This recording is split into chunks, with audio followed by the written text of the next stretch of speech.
Hey, homeschoolers, it's finally summer.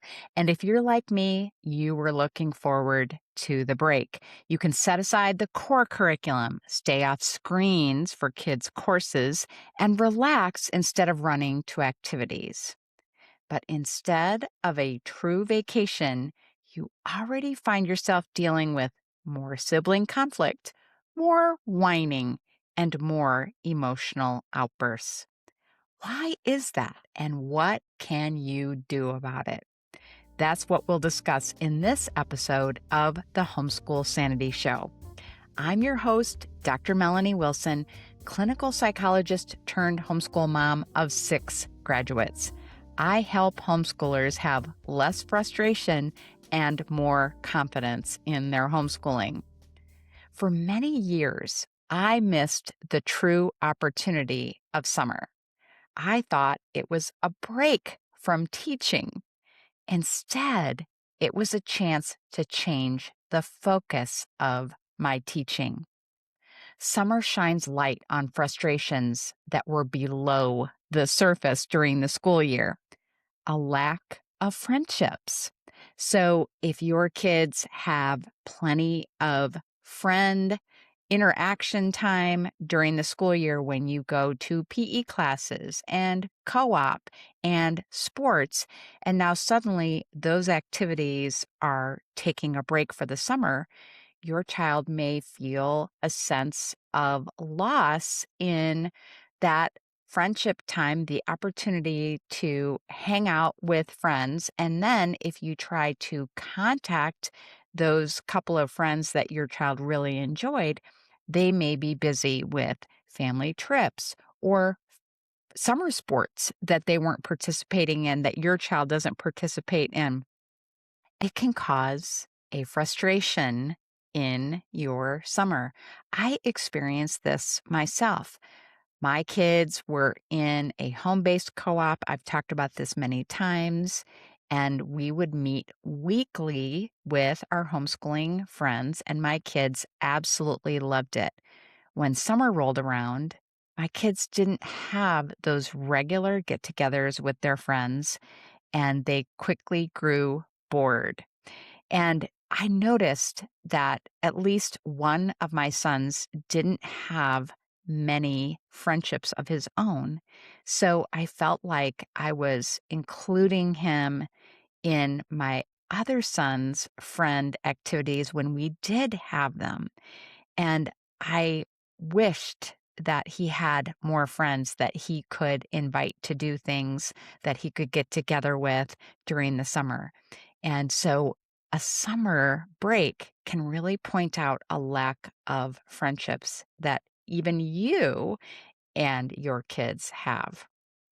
And then, as I've already referenced, you can experience more sibling conflict as your kids are spending less time potentially with homeschooling and other friends. You can have more sibling rivalry going on as kids are spending more and more time together.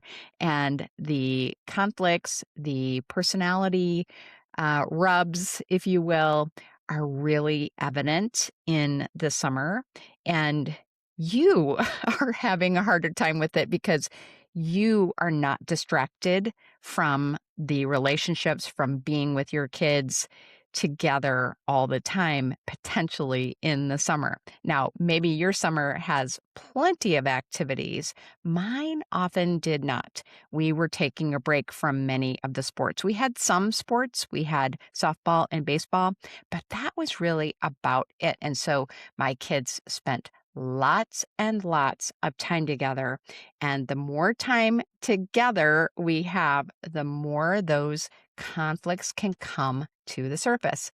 And then poor behavior when kids are bored. During the school year, you probably have enough activities, enough to do with chores and school and classes and all the other school year activities that you have going on that your kids may not have much of an opportunity to get bored. But as excited as we are for summer break, once our kids have gone to the pool, gone outside to play some pickup kickball or baseball games or have gone to the park a few times, after a while, they start to get really, really tired of the same old activities and options. The things that they were looking forward to so much in the summer become old hat. And that can happen to you too. I think it happened every year for us. I thought, oh, this summer is going to be just so fabulous. And we're going to want to continue our summer activity schedule or lack thereof for the whole summer, and we're going to love it. And within about 2 weeks, I think everyone was tired of it. And I wish I had had a backup plan for that. Another type of summer activity routine for when my kids were tired and I was tired of our initial summer break routine. So if your kids are misbehaving because they're bored, it is demonstrating that they don't know what to do with themselves when they don't have a structured routine or schedule. And so we can talk more about that in just a bit, but I definitely found that in my own kids. And then we can also see related, I think, to that inability to manage boredom, a failure to take initiative. Sometimes kids have grand plans for what they want to do in the summer, but they have a struggle to actually get those plans off the ground. Maybe they have in their mind that they're going to hang out with their friends and do some fun things with their friends during the summer, but they don't actually do anything to make that happen. They don't reach out and say, hey, do you want to go to a baseball game sometime this summer? Let's get it on the calendar. Let's have our moms talk and we can do that. Do you want to go on a float trip like our family often did and get that on the calendar? And our kids just aren't really taking initiative. Maybe we aren't either, but if we see that in our kids, like maybe our child who was behind in math during the school year said, I am going to use the summer to not only get caught up, but to get ahead. But yet it is summer and that child isn't going ahead and working on the math and getting the math lessons done. So we might notice problems like this that are frustrating once summer hits, and we might respond to these frustrations with believing it's a character or a personality trait that we can't fix. We might tell ourselves, which I really did with one of my sons, that, he's just not someone who takes initiative. He's just not a go-getter. And that absolutely makes me laugh now because he is probably the most go-getter type A personality in our family now.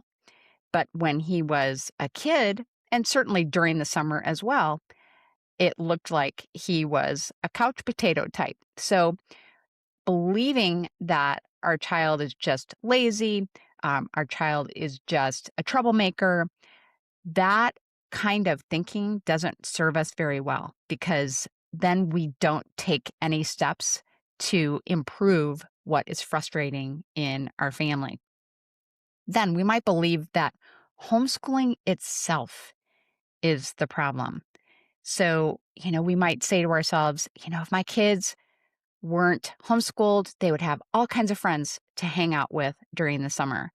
They would have all kinds of activities to keep them busy, and they wouldn't be bored in the summer. Maybe if I wasn't homeschooling, I would have my kids in so many different summer camps like my friends do whose kids are in traditional schools. Maybe they would learn self-discipline if they were in school, and then I wouldn't have to have them kind of flagging in their initiative. But those kinds of beliefs, again, are not serving us because, once again, it leads to us not doing anything about the challenge that we're facing with our kids, whatever it is. If we think, oh, if they were in school, then I wouldn't have this problem. Most likely, we would have the very same problem, and possibly even worse if our kids were in school. And then I think this one is such a big one. It was for me personally, believing that we have failed as parents. It's like, well, my kids are fighting, so I have really done something very, very poorly if this is how they're behaving. If my kids are whining, then I am not a good mom. I have not taught them to be grateful. And certainly, it is a good thing to ask ourselves, what could I do differently to help my kids in this area? But bashing ourselves and just being filled with regret about our kids' behavior when, of course, our kids have a role to play in their own behavior. It's not all about us. Um, it is a good thing to say, what can I do? But it is counterproductive to say, what did I do? And I failed. And now there's nothing I can do to fix it. I think you're sensing a pattern in these beliefs that I'm bringing up. Instead of these things, of thinking, my child has a character deficit, it's the problem with homeschooling, it's a problem with me as a parent, I've failed. What we are seeing when we are having frustrations in the summer is evidence of skill deficits. Our kids don't know how to turn acquaintances into friends that he can invite over for a play date or to go to the pool or to put a joint family activity on the calendar. He doesn't know how to do that. And it's understandable if we haven't taught them how to do that because no one taught us explicitly how to do that. We just learned how to do those things. We just picked it up. Some kids will pick those kinds of skills up automatically because of their personality, because of what they've experienced, maybe even because of our own example. But other kids need that practical experience, that explicit teaching. Here is what you do. And I've talked about this before, and I'm just going to give you a little hint about that. What many kids don't understand is that they can't just see another kid at an activity and maybe just chat about what they're doing in practice and not ask the other child personal questions about themselves. Not talk about themselves, not say, hey, we're going on a family trip. I mean, that's fun. That's fun to say that. But if we don't teach our kids to ask questions of other children, to be interested in other people, they will not get to a point where that other child feels comfortable coming over to their house or attending a birthday party, for example. And it's such a relief for kids to learn that that is the skill that they are missing and that it's not them. They're not unlikable. It's that they haven't been using the skill that every successful salesperson in the world uses. So here's another skill that kids might not know. They might not know how to get their siblings in their good graces, how to connect with siblings. They may not know.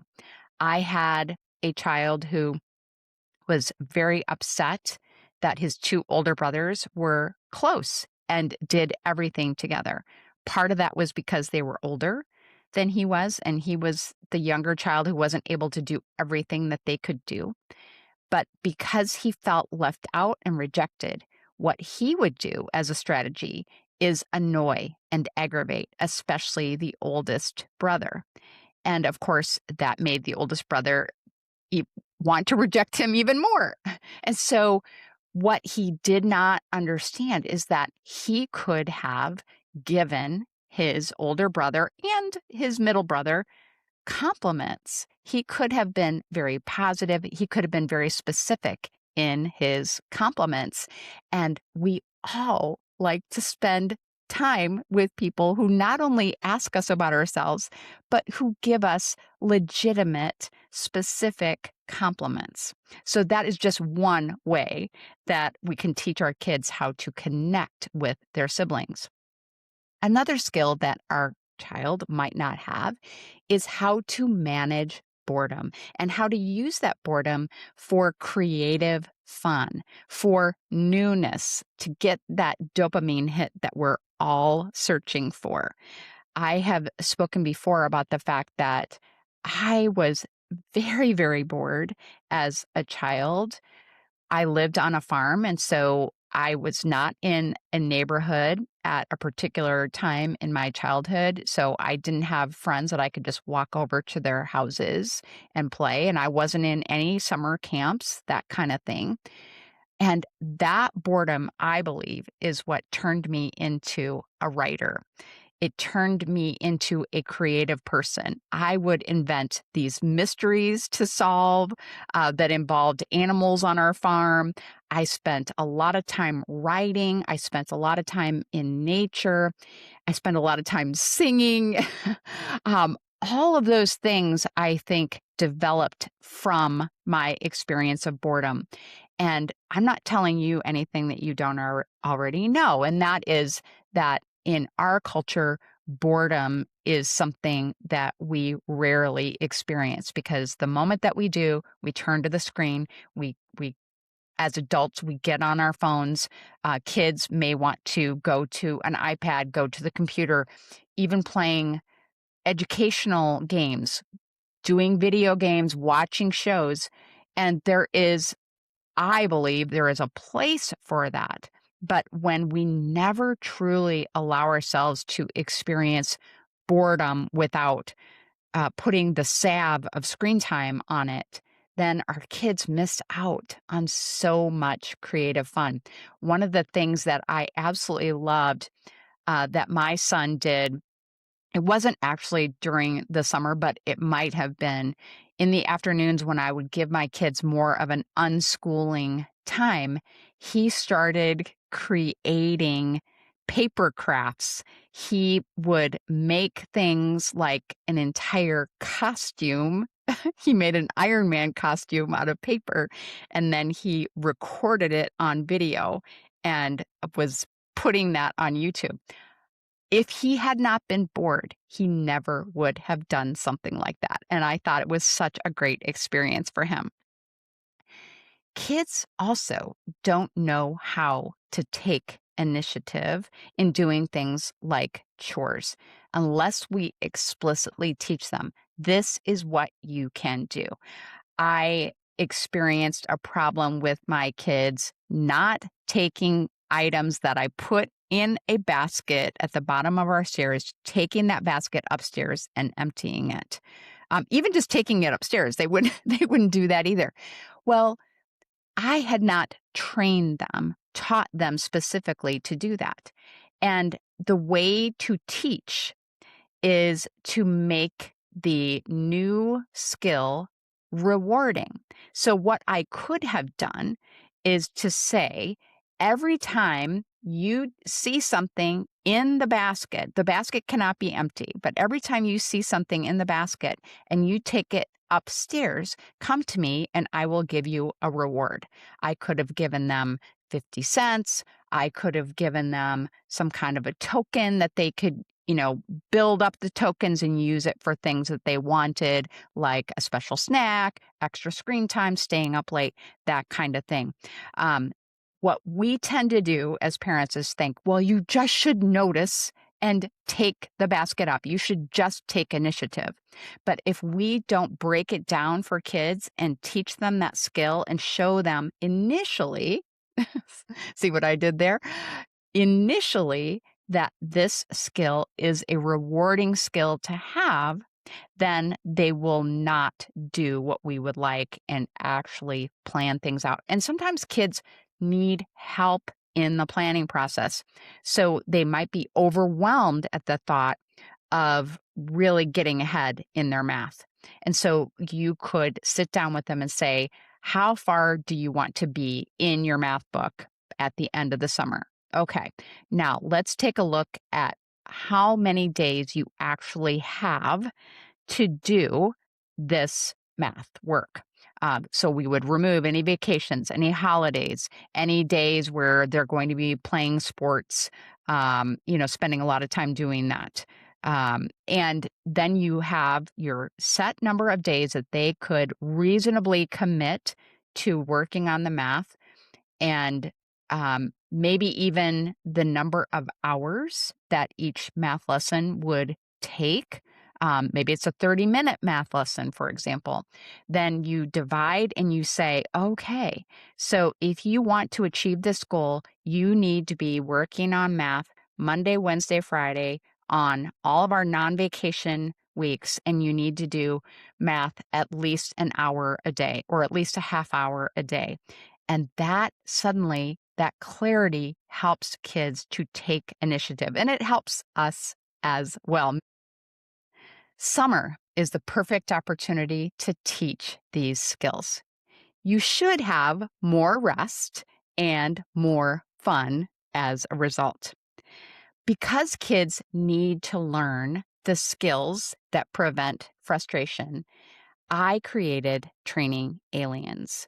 I found myself wishing that I had a plan for teaching all of the skills that I knew my kids needed to learn, but I was overwhelmed by everything else I was trying to teach, all of the history and the Bible and the English.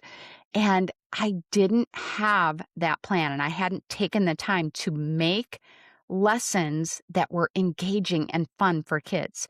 But now I have. And so I am making that available to other homeschooling families. And I think summer is the perfect time to use this story-based social and emotional skills curriculum called Training Aliens. The idea behind it is that there are alien siblings at space camp. NASA has asked the other campers at space camp to help them by teaching the aliens our social and emotional skills. What this does is it makes kids feel superior in a positive kind of way, and they get an objective view of what it looks like when someone doesn't have good social and emotional skills. You can try a complete sample lesson during your summer and have a great time teaching this by going to funtolearnbooks.com. I will drop the precise link for the sample lessons in the show notes. Summer can be an amazing time for you to fix the frustrations that are keeping you from having the break you crave. Find the show notes at homeschoolsanity.com/fix frustrations. Have a happy homeschool week.